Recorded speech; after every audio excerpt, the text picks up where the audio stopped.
देखो ज़्यादातर स्टूडेंट्स की सबसे बड़ी प्रॉब्लम पता है क्या है कि वो सारे टाइम रिजल्ट के पीछे भागते हैं, बिल्कुल रिजल्ट ओरिएंटेड होते हैं। रिजल्ट के पीछे भागना बुरी बात नहीं है, लेकिन उस लेवल के एफर्ट देना भी बहुत ज़्यादा ज़रूरी है।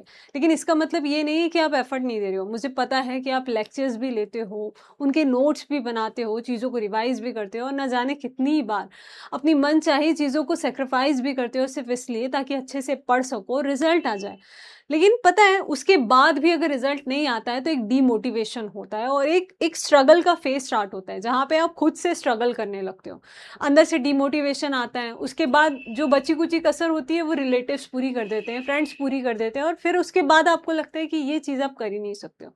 और जब आपने ये सोच लिया उसके बाद आपकी जो थॉट प्रोसेस है वो एक एवरेज हो जाती है ना, आप वो रिजल्ट अचीव कर ही नहीं पाओगे जो आप चाहते हो।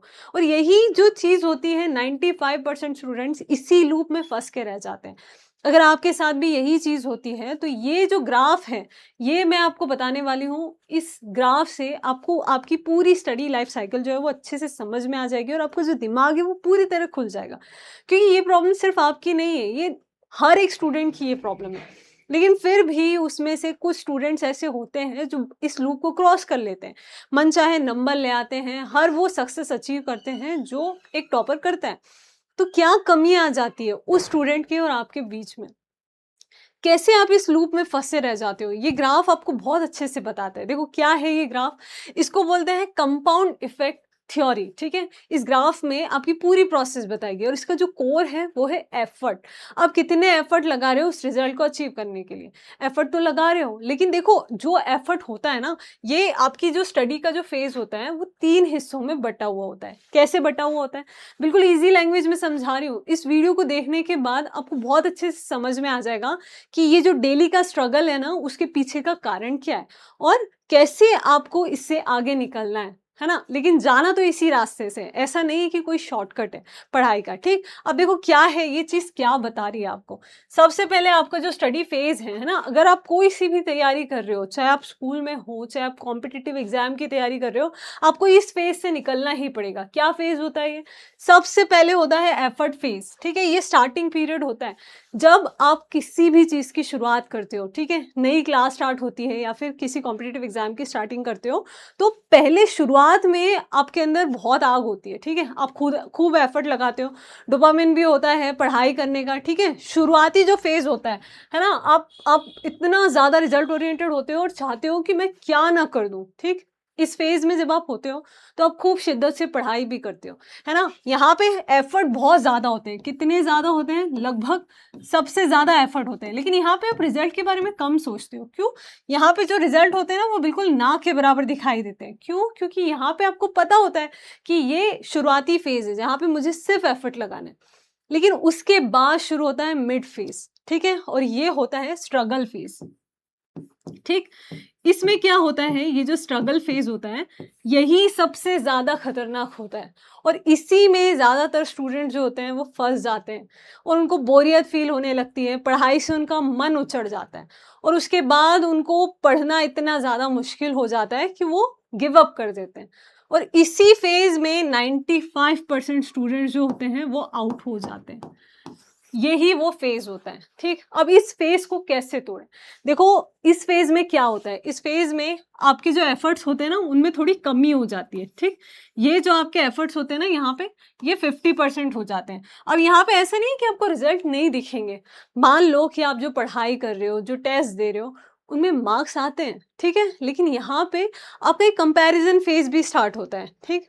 पेरेंट्स की एक्सपेक्टेशंस बढ़ने लगती है।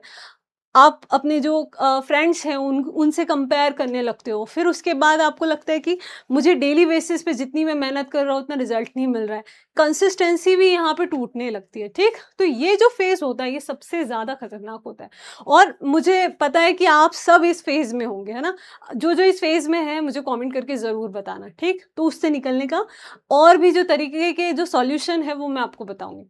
ठीक, तो सबसे पहली बात कि अगर आप इस लूप में फँस गए हो, तो ये जो लूप होता है, यहाँ पे एफ़र्ट बहुत ज़्यादा मायने रखते हैं।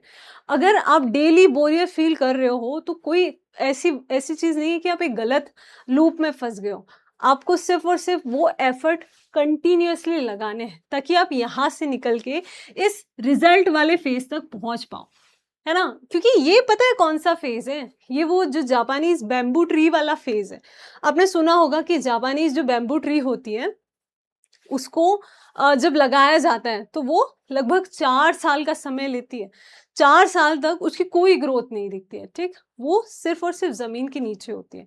ऐसा लगता है कि उसकी ग्रोथ है ही नहीं, लेकिन उसको नियमित रूप से 4 साल तक पानी देना पड़ता है, खूब केयर करनी पड़ती है। और जब 4 साल कंप्लीट होते हैं, ठीक, तो उसके बाद महज 35 से 40 दिन के अंदर वो जो बैम्बू ट्री है वो निकलती है और लगभग 90 फीट ऊपर चली जाती है। बहुत लंबा हो जाता है बैम्बू ट्री, ठीक? तो यही प्रोसेस में आप भी हो, लेकिन इसका मतलब ये नहीं है कि आपकी ग्रोथ नहीं हो रही है। आप ग्रोथ कर रहे हो, लेकिन कहाँ पे? नीचे आपकी रूट स्ट्रांग हो रही है। जो हर दिन आप पढ़ रहे हो ना, वो जो पढ़ाई है वो आपको इस रिजल्ट तक लेकर जाएगी, लेकिन वो जो पढ़ाई है वो एक रिजल्ट के रूप में आपको दिखाई नहीं दे रही है।